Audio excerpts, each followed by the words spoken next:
Empath Survival Guide and Narcissistic Relationship 2-in-1 book.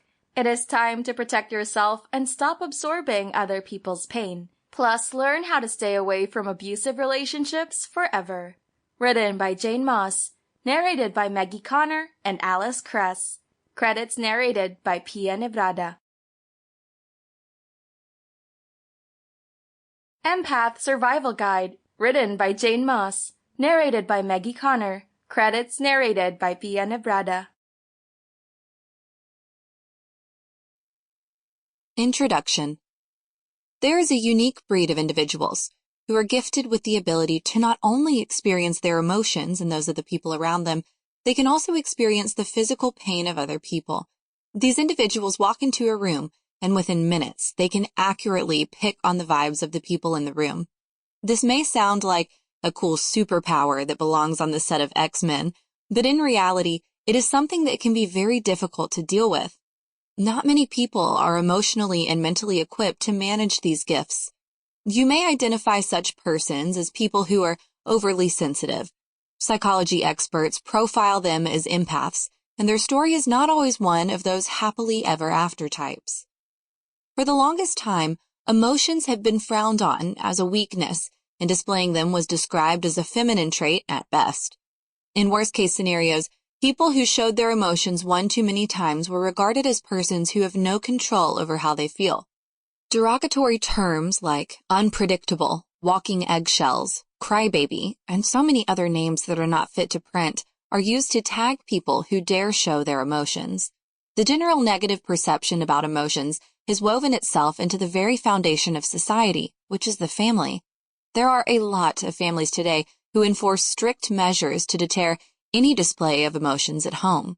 This need to shut down a very crucial aspect of oneself has led many to suffer silently for a better part of their lives.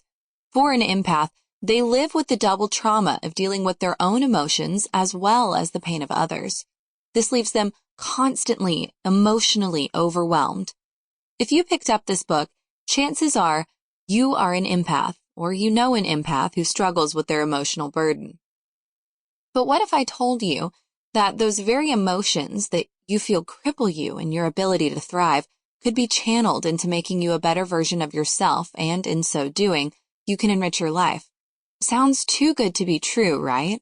Well, there is one truth that many of us have heard, but don't really believe because they've been dumped in the same category as those ineffective life cliches people dish out.